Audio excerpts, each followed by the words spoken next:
Waalaikumsalam warahmatullahi wabarakatuh. Ibu sehat. Alhamdulillah sehat. Ibu cocok.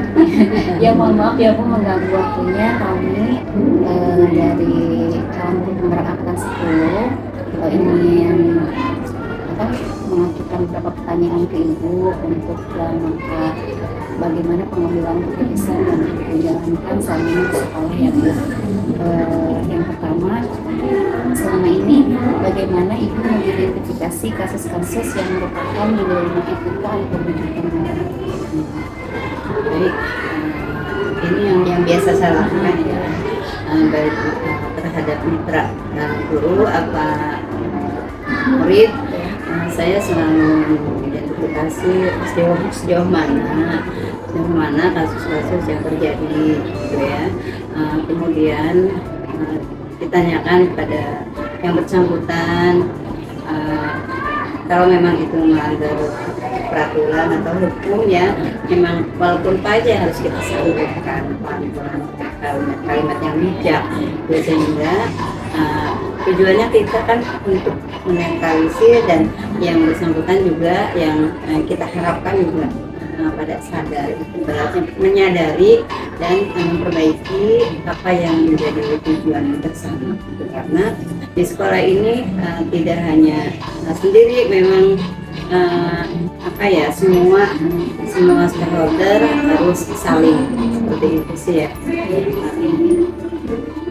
Selanjutnya misalkan kalau ada permasalahan yang dua-duanya itu benar Bu cara mengambil keputusan, kan itu jadi dilema ya Bu, misalkan Banget. ya bagaimana menghadapi situasi seperti Ya seperti kayak saya membuat tim dalam hati saya, siapa ya yang bisa untuk berkolaborasi untuk hal-hal yang kita hadapi, kemudian misalnya dengan agama, dengan mitra yang menurut saya bisa memilah masalah dan bisa memberikan ide solusi seperti itu.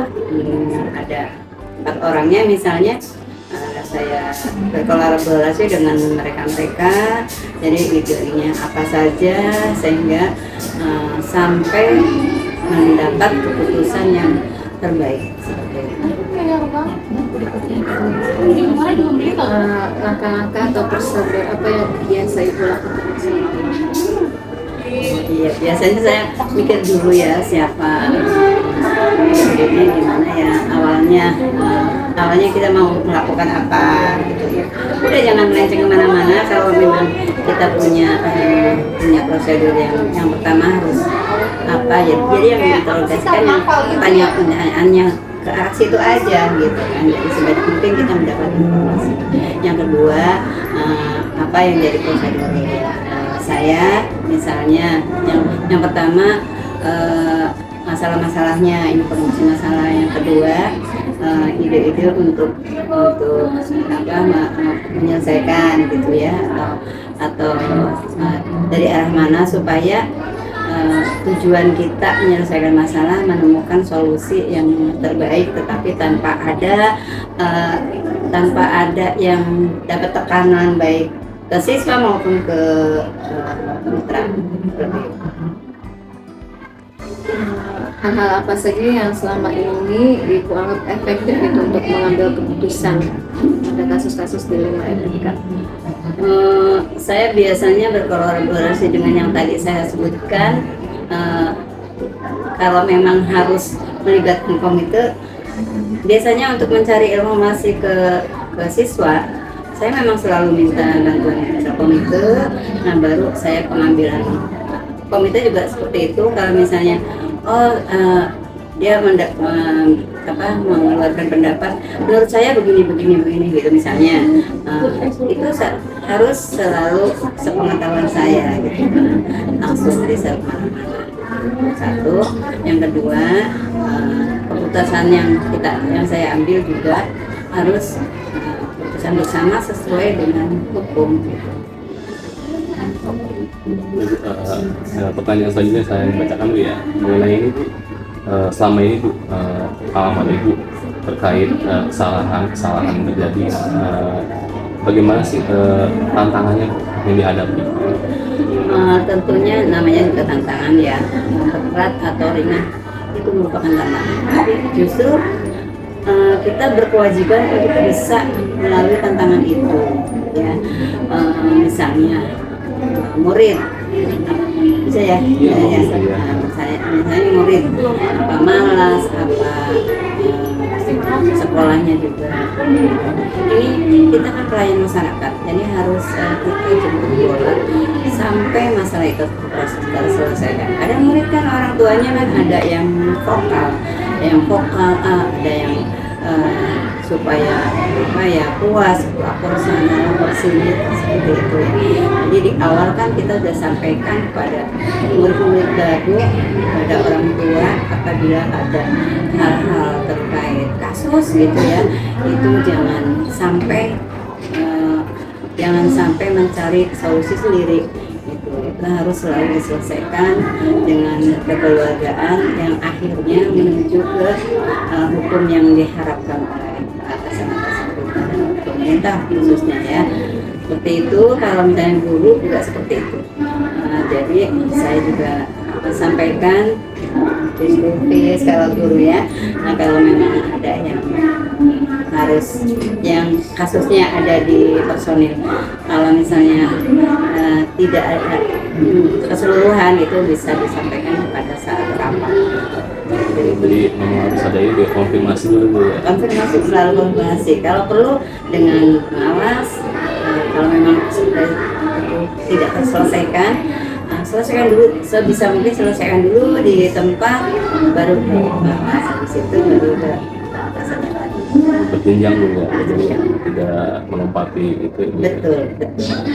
Pertanyaan selanjutnya kan untuk mengambil keputusan kan apakah ibu menganut untuk sesuai jadwal atau tidak, atau improvisasi atau mendadak, misalnya ada pengambil keputusan ada dua persoalan yang bersamaan, apakah ini dilakukan mana apa gimana? Ya. Kalau kan kasusnya kan nggak selalu berjenjang ya, jadi kapan aja bisa terjadi kan. Kalau memang itu terjadi pada siswa, itu harus segera mungkin. Dan apalagi kalau memang menyangkut orang tuanya masih emosi apa ya, kita ambil ancang-ancang supaya masing-masing bukan dalam keadaan masih tenang dulu gitu, antara kapan lagi gitu ya. Misalnya dipanggil pun baik mitra atau orang tua murid atau siswa dipanggil, kita ajak melobi, ngomongnya jangan langsung ke arah situ, soalnya masih seperti itu. Jadi dialog ya Bu ya, pendekatan personal ya, tidak mengarah pada permasalahan dulu ya. Iya, jadi pada dulu. pengambilan keputusan nggak ada yang tertekan gimana. Bahkan saya sudah rasakan semua orang tua yang ambil mematuhi peraturan sekolah seenaknya, anak diajak pulang kampung dan sebagainya, terus pindah seenaknya gitu kan. Kita panggil orang tuanya, apalagi yang emang awalnya vokal, nggak cukup sekali, 2 kali, 3 kali, 4 kali baru berhasil, baru mengakui oh iya ya, nah ini kan anak-anak bapak dan ibu gitu kan. Nanti kalau ada keberhasilan anak juga itu yang pertama kali dibilangan gitu. Itu juga guru. Untuk apa sih di sini kan keluarga ya, yang kedua gitu ya. Kita tidak ada yang namanya saya yang paling ini, saya yang paling itu. Itu saya harapkan seperti itu, sesuai dengan edaran-edaran yang perintah-perintah atasan kita. Marilah kita jalankan bersama dan cari solusi yang terbaik. Kalau memang hukumnya harus begitu ya seperti itu gitu. Tapi kata-kata yang bijak kayak apa sih untuk menggiring ke arah situ.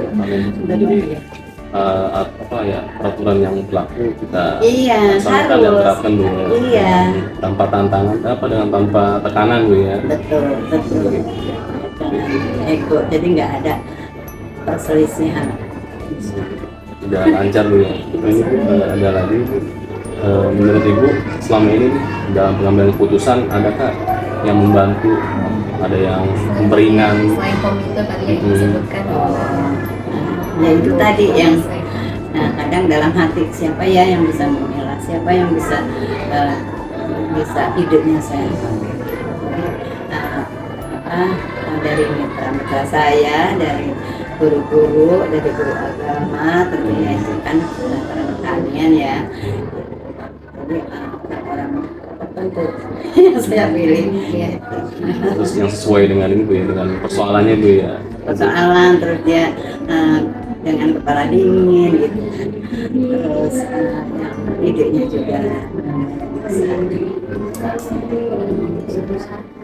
yang terakhir ini pembelajaran apa sih Bu yang Ibu petik dari hasil pengambilan keputusan selama ini Bu yang Ibu rasakan?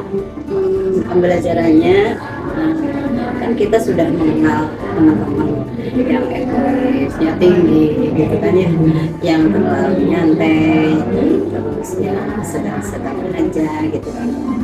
Jadi saya keberuntungan saya bisa berkolaborasi dengan teman-teman, diminta maupun tidak diminta, kalau yang bisa tapi dibutuhkan di sekolah ini harus disampaikan melalui komunitas yang mandiri, komunitas sekolah mandiri. Jadi untuk berbagi yang baik, itu yang saya dapatkan apa ya? Jadi yang bisa dan punya gitu diminta atau tidak diminta diberikan komunitas itu. Jadi ada komunitas belajar ibadah itu ya, belajar ada komunitas tersendiri untuk penyelesaian keputusan Bu ya. Jadi kolaborasi ya intinya Bu ya. Emang itu wadahnya di situ gitu, jadi nggak ada yang apa ya untuk untuk mengurusi diri sendiri aja kan harus di atas apa ya kebutuhan pribadi, loyalitas ke sekolah itu bisa. Loyalitas dedikasi ya. Iya, loyalitas dedikasi kan kita makanya dari sini gitu loh kan, jadi harus ikhlas ilmu yang kita berikan kan nanti berkesinambungan. Banyak berjuang guru. Ya Allah. Insya Allah. Baik, alhamdulillah ya, ini pertanyaan-pertanyaan yang kami berikan sudah Ibu jawab dengan apa ya, dengan tanpa paksaan Bu ya, tanpa paksaan, dengan tulus gitu, dengan apa adanya Yang saya juga mungkin kalau memang kurang pas gitu ya saya juga udah manusia tidak lepas dari kekurangan ya Bu. gitu. Gimana? Udah tutup. Ya. Terima kasih ya Bu ya. Sekali lagi terima kasih, mohon maaf mengambil waktu Ibu. Terima kasih atas pengalamannya yang Harga buat kami membuat kami gitu ke depannya. Sama-sama saya doakan semoga ke depan bisa amanah nanti sampai jadi kepala sekolah, kalau punya masalah dan sebagainya ya jangan, memang karena puasa ya, punya puasa kita tapi tidak bisa diktator, karena kita tidak hanya melayani masyarakat juga tapi pemersatu keluarga besar.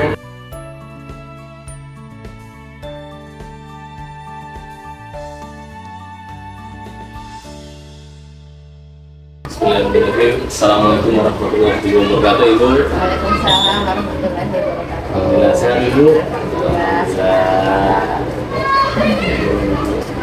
Di sini kan kami berdua ingin berdialog diskusi mengenai keberagaman persoalan di sekolah, bagaimana juga bagaimana pembelajaran di kelas yang seperti apa yang idealnya seperti itu. Mohon izin Bu ya dari perkenankan, terima kasih. Kami berdua akan memberikan pertanyaan-pertanyaan, ada beberapa pertanyaan itu nanti bergantian kami akan bertanya ke Ibu. Di sini kami tidak memaksa atau tidak menuntut apapun, nanti sedapatnya Ibu memberikan pertanyaan, memberikan jawaban yang sesuai dan transparansi gitu. Kita tidak harus melihat benar dan salahnya gitu. Iya. Kita berdialog, sharing. sharing, Iya. diskusi. Mungkin empat pertanyaan di awal nanti akan dibacakan oleh Ibu Diva, Ibu Didi. Terima kasih Ibu atas waktunya untuk mempersilahkan kami mewawancarai Ibu tentang keputusan-keputusan yang diambil di dalam sekolah yang Ibu pegang saat ini. Pertanyaan yang pertama, selama ini bagaimana Ibu dapat mengidentifikasi kasus-kasus yang merupakan dilema etika atau rujukan moral? Biasanya kan kita lihat dulu kasusnya apa dulu kita sering misalnya kita bisa mencari masalahnya kan kita panggil orang tua. Biasanya kan kasus-kasus dalam itu kan yang kita tahu kan guru kelasnya masing-masing lalu dibicarakan kepala sekolah pejabat. Jadi kita lihat dulu kasus-kasus siapa yang kita angkat ini. Oh ya, ini kebetulan kita yang merasakan kasus yang sama ya Pak Jaya ya. Iya, betul. Untuk mengangkat anak yang males Malas dalam belajar dan dukungan dari orang tua itu kurang gitu Bu. Di dalam keluarganya kurang seperti itu. Memang di setiap kelas itu kan pasti ada tuh yang males, yang perhatian orang biasanya kan anak yang males itu karena kurangnya perhatian dari orang tua. Karena kan biasanya kalau orang tua ngasih dua-duanya atau memang masak dua-duanya, makanya kan gitu kita lihat dulu nih masalahnya dari mana nih, atau masalahnya dari apa nih, dari sisi apa kita lihat. Makanya yang seperti itu perlu ada fisik kita panggil orang tuanya biar kita bisa ini seperti ini ya bagus, kita harus ada fisik. Selama ini bagaimana Ibu menjalankan pengambilan keputusan di sekolah Ibu, terutama untuk kasus-kasus di mana ada dua kepentingan yang sama-sama benar atau sama-sama mengandung nilai kebajikan? Ini kita lihat dari dua sisi, ada pertimbangan ini. Tentunya ada yang mana sih yang harus kita prioritaskan, jadi ambil skala prioritas yang sama-sama. Ini sama-sama penting, tapi mana sih pasti ada yang lebih penting dulu gitu, antara mana yang harus kita dahulukan, mana yang enggak. Jadi dilihat dulu mana yang harus segera diselesaikan, mana yang bisa besok atau bisa. Ya, jadi skala prioritas ya. Ya Ibu, berarti diprioritaskan di sana. Ya, jadi yang urgent banget tentunya didahulukan kita selesaikan gitu. Kemudian langkah-langkah atau prosedur apa yang biasa Ibu lakukan selama ini? Biasanya kita menelaah kasus itu dulu, kita lihat dulu kasusnya apa sih anak. Jadi kita bicarakan sama-sama antara guru, orang tua, misalnya tentu juga ada guru mata pelajaran, guru agama, guru olahraga, mungkin ada guru bahasa Inggris juga. Kan paham kan hanya kita guru kelas aja. Apalagi ibu sebagai kepala sekolah kan tentunya minta data-data dari bapak ibu itu sendiri. Jadi ibu kasusnya apa nih yang benar-benar kita harus selesaikan, yang mana di mananya dulu. Jadi tadi dari kita lihat dari apa masalahnya dulu, kita telahkan dulu satu persatu, lalu kita bisa menyelesaikan masalah tersebut. Tentunya tak luput dari antara kerjasama guru dan orang tua tersebut. Cari informasi. Itu tadi makanya kita harus ada kolaborasi antara kepala sekolah, guru, bidang studi, guru kelas dan orang tua. Kolaborasi yang penting, kerjasama komunikasi kita. Tanpa ada komunikasi tentunya masalah seperti itu tidak akan kita selesaikan dengan baik. Komunikasi yang baik dan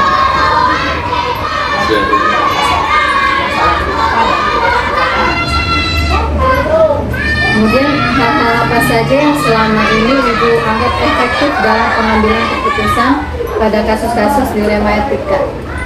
Biasanya kan kita mengambil keputusan itu kan kita lihat apa masalahnya dulu ya, kemudian lihat kebenarannya, mana yang benar, mana nggak ada yang benar yang salah sih. Ini menurut itu kan ada dilema etika dan dilema moral ya, itu kan jadi semuanya nggak ada yang salah, nggak ada yang semuanya benar. Cuma dilihat dulu, oh ini masuknya kemana? Masuknya ke D5 TPK atau ke pendidikan moral gitu. Jadi verifikasi gitu kan. Siap, siap.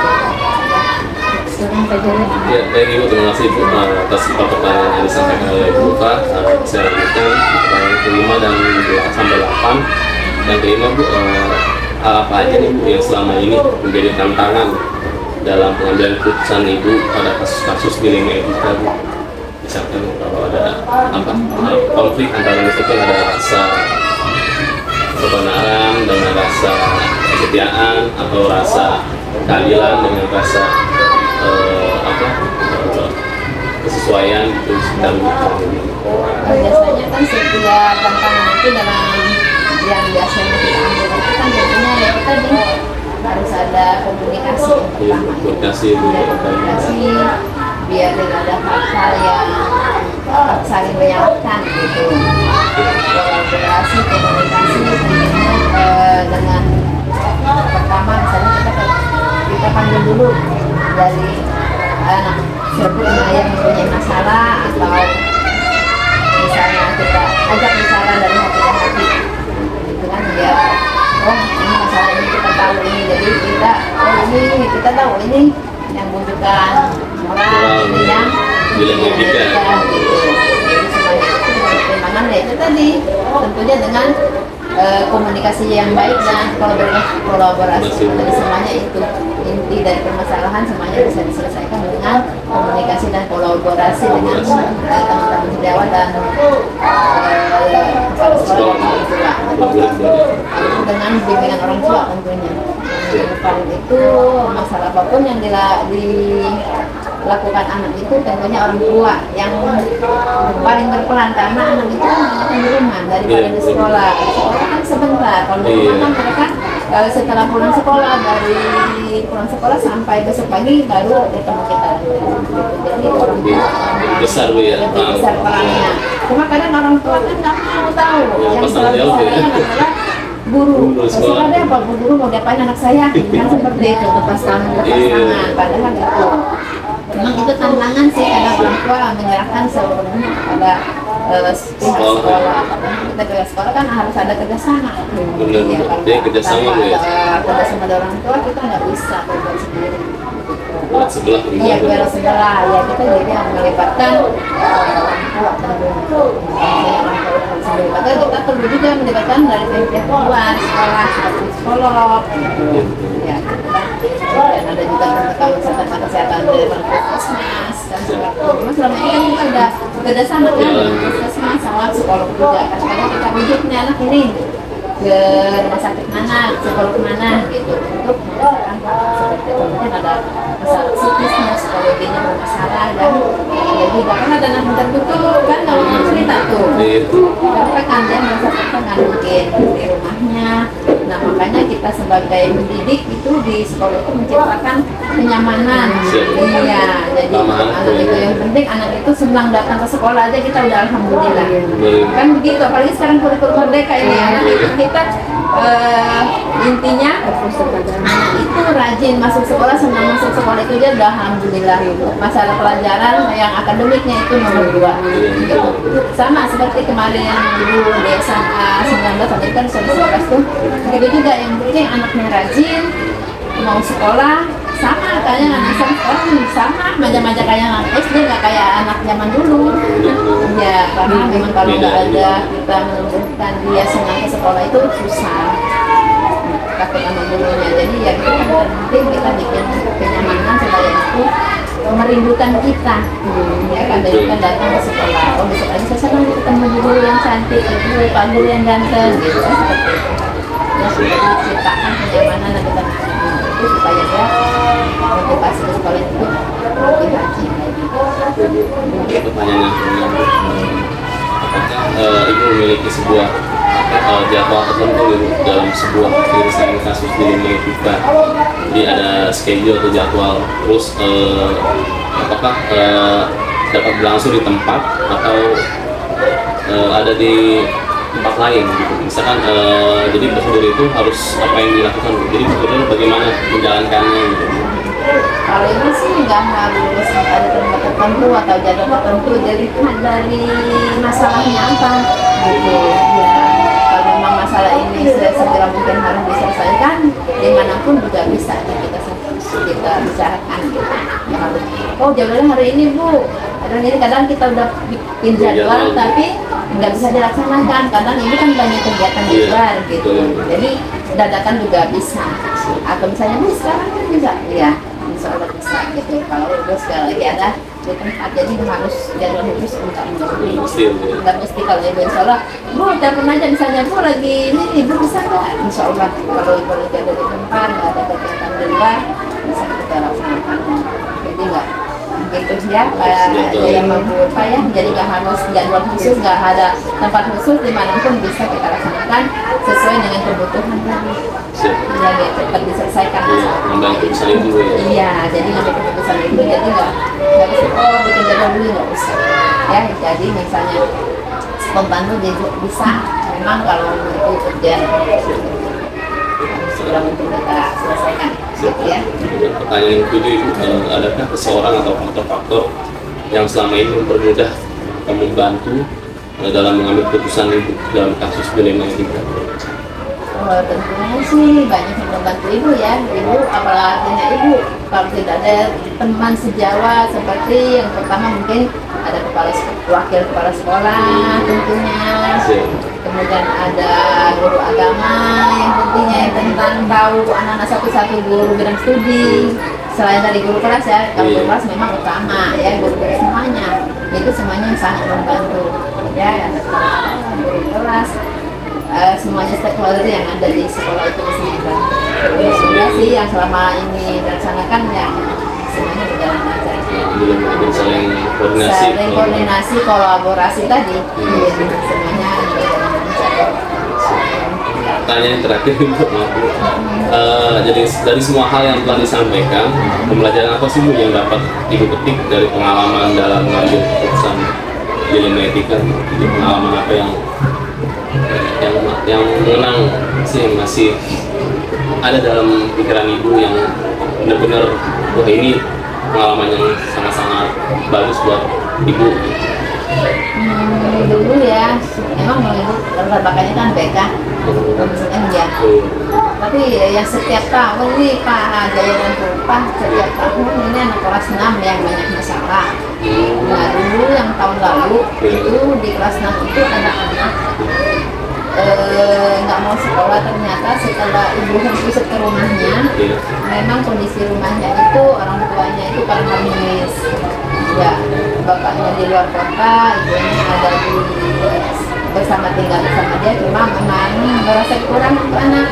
Akhirnya ibu datang ke rumahnya, ibu bujuk, ibu pokoknya kamu mau pakai seragam, pakai yang ada aja, bebas juga nggak apa-apa. Akhirnya anak mestinya ini nyata, ini pengalaman nyata, memang namanya si Niko, ini anak Niko kelas 6 alhamdulillah sekarang dia diterima di 130. Jadi ya, dengan motivasi itu mudah-mudahan sih selanjutnya yang bisa guru yang di SMP itu bisa mendekatkan diri kepada orang tuanya tadi. Orang tuanya memang cuek, masa bodoh amat dan keluarganya banyak. Dia membantu tukang bubur ayam, tukang bubur ayam itu dia bantuin untuk mendapatkan uangnya. Alhamdulillah sih anak saya sekarang mudah-mudahan sih sampai kedepannya juga bisa rajin sekolah, karena memang tadi memang faktor dari orang tua ya, orang tua yang kurang perhatian kepada dia. Segitu kan kalau orang tuanya nggak perhatian kan ya masa bodoh apa adanya itu tadi. Ini berpikiran dia nggak nyolong, nggak mencuri, kita kan seperti itu, berpikiran membantuin tukang bubur untuk ada ini Bu, semangat juangnya tinggi gitu.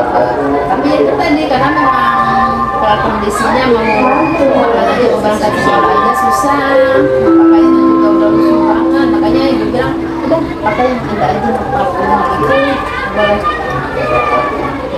gitu. Itu ya ada program KJP tapi orang tuanya yang ngambil uang buat sekolah saya. Salah artikan KJP harusnya buat anak, malah buat orang orang tua ya. orang tua yang mengambil bayar kontrakan ya itu ya yang banyak masalah-masalah yang harus kita hadapi ya itu tadi kita alhamdulillah sih dengan kita home visit kita dikasih secara khusus saat ini ya berbalik ke Allah sampai berapa bisa Ada perbaikan Bu ya. perbaikan ada perubahan sih. Baik Ibu, terima kasih nih Bu sudah menjawab pertanyaan-pertanyaan dari kami yang dengan Ibu Lolo menjawabnya dengan transparan dan tanpa tekanan ya Bu ya. Berjalan dengan apa adanya gitu. Jadi kita refleksikan ya Bu Ulfa ya, jadi kesimpulannya sih emang dalam pengambilan keputusan kita harus ibaratnya spontan Ibu ya, spontan jangan harus segera mungkin ya, dah ya disegerakan ya, karena itu merupakan tindak lanjut yang harus kita laksanakan Bu. Walaupun ada dua dilema Bu ya, dua masalah itu aja harus ambil skala prioritas Bu ya. skala prioritas saja yang mana yang Jadi memang harus kita mengambil keputusan dengan dilema etika Bu ya, dengan benar ya. Baik, terima kasih Bu. Sekian wawancara dari kami. Mohon maaf udah kurang kesalahan. Assalamualaikum warahmatullahi wabarakatuh.